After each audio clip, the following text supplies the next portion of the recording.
तर बघा आपण एका वाफेमध्ये होऊ दिले. जास्त पाणी पण नाही टाकायचं त्याच्यामध्ये, मध्यम मीडियममध्ये. तर नमस्कार, राधिका रेसिपी चॅनलमध्ये तुमचं स्वागत आहे. तर आता चालू आहे स्वयंपाकाची तयारी. संध्याकाळ झालेली आहे. तर सर्व स्त्रियांना नाही का भाजीचं टेन्शनच असते, काय बनवावं काय नाही. तर नाही का इकडं आई पण आहे.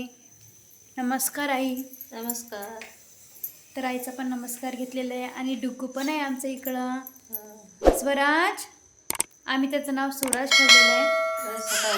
हो, आज लेस ते गेले ते तो पावसाच्या आहे ना आबा. आवड पण आहे आणि त्याला खूप झाकून ठेवावं लागणार आहे.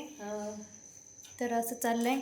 आणि आता संध्याकाळची स्वयंपाकाची तयारी म्हटलं तर काय करायचं रोजच्या रोज नाही का पोळी भाजी खाऊन पण नाही का कंटाळा येतं. तर आज म्हटलं कसं आहे, आंबे पण आलेले नवीन, कैरी पण आलेले. तर कैरीपासून असं काही नवीन बनवायचं. साहित्य काय काय घेतलेलं आहे, तर गूळ घेतलेला आहे आणि खोबरं घेतलेलं आहे खिसून, विलायची घेतलेलं आहे, जिरा घेतलेला आहे आणि तुपाची फोडणी द्यायला तूप घेतलेलं आहे.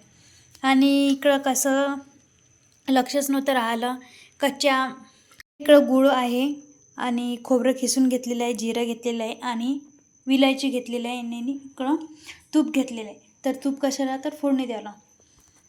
तर हे तुपाच्या फोडणीमध्ये छान लागतं. आणि इकडं आपण कैरी म्हणतात त्याला, कैरीने एक आपण पाण्यामध्ये उकळून घेतलेलं, म्हणजे एक वाफ दिलेली आहे त्याला.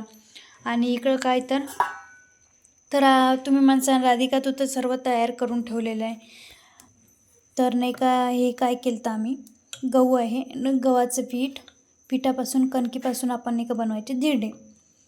तर याचा पण तुम्हाला व्हिडिओ दाखवते मी, धिरडे कशा प्रकारे करतात काय.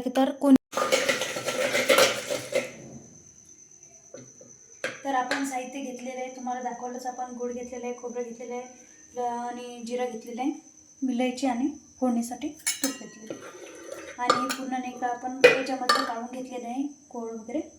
आणि याला नाही का थोडंसं देणार आहे, मिक्स करून घ्यायचं, म्हणजे ते एकजीव होणार.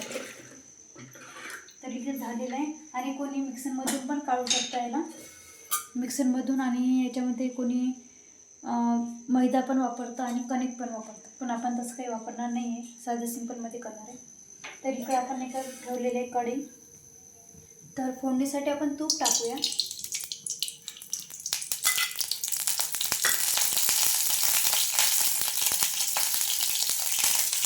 तूप टाकायचं, नंतर जिरं टाकायचं,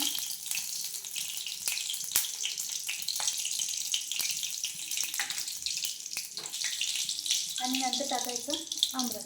आपण उकळून घेतलेलं. तर बघा आपण एका वाफेमध्ये होऊ दिले. जास्त पाणी पण नाही टाकायचं त्याच्यामध्ये, मध्यम मीडियममध्ये होऊ द्यायचे त्याला. छान सुरुवातीला हे टाकून घेतलेलं आहे आपण. आणि याला उकळी पण आलेले आहे. आणि नंतर याच्यामध्ये टाकायचं गूळ. कोणी वेगवेगळ्या पद्धतीने बनवतं, तरी मी साधी सोपी पद्धतीनं आणि झटपटीत आणि सोपी पद्धत, जेणेकरून स्त्रियांना पण अवघड जातं हे टाकायचं ते टाकायचं म्हटलं तर. आता गूळ पण टाकून घेतलेलं आहे आणि याला कलर पण आलेला आहे छानपैकी. याला एक उकळी येऊ द्यायची. तर बघा विलायची घेतलेलं आहे आपण बारीक करून. हे टपरं वगैरे काढून घ्यायची याच्यामधली. बघा उकळी पण आलेली आहे छान. आणि विलायची हे टाकून घ्यायचं. बघा खोबरं किस पण घेतलेलं आहे आपण किसून.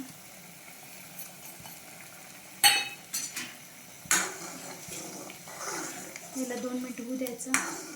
बघा छान झालेलं आहे आमरस, पण घट्टपणा पण आलेलं आहे आमरसाला. आणि इकडं आपण धिरडे बनवायला हे ठेवूया. तर आता आपण करून घेणार आहे धिरडे.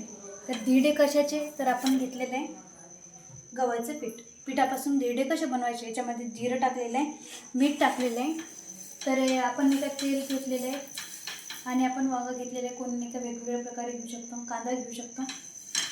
आणि आपण करून घ्यावं धिरडे. तर तेल लावून घेतलेले आपण, लांब जास्त तेल घेतलं आणखी तर आपण कैरीपासून आंबरस करून घेतलेले आहेत. कच्च्या कैरीपासून आंबरस केलेले आहे.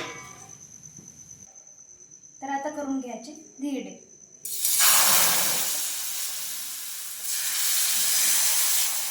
तर असं एकसारखं फिरवायचं जेणेकरून ते चिटकणार नाही. आणि हे कसं आहे, साध्या तव्यावर करत आहे मी. डोशाच्या तव्यावर पण छानपैकी येतं. तर असे टाकून घ्यायचं आणि नंतर टाकून घ्यायचं तेल. तर एकसारखं होऊ द्यायचं. तर धिरडे म्हणसाल तर वेगवेगळ्या प्रकारे बनतं. कोणी बेसनाची बनवतं, तांदळाची बनवतात, वेगवेगळे म्हणजे खूप सारे याच्यातूनही बनवू शकता तुम्ही. डोसा पण बनवू शकता तांदूळ आणि उडदाच्या डाळीपासून, आणि रवा, बेसन वेगवेगळ्या प्रकारे बनतं. तर आपण करून घेऊया. तर इकडे धिरडे बनवून घेतलेले आहे. तर बघा किती छान धिरडे झालेले आहेत तयार. आणि तुम्हाला जर धिरड्याचा व्हिडिओ पाहिजे असला वेगवेगळ्या धिरड्याचा तर पुढच्या शूटमध्ये आपण दाखवू. आणि इकडे दिलेले आहे आमटी तयार करू, म्हणजे कैरीची आमरस त्याला. आणि बघा किती छान दिसत आहे आणि खमंग पण झालेले आहे. तर याला भुजायचं थोडा वेळ. आणि खायला पण खूप छान लागतात. तर असेच तुम्हाला व्हिडिओ नवनवीन पाहायला मिळतील. तर भेटूया पुढच्या ब्लॉगमध्ये. तोपर्यंत बाय बाय.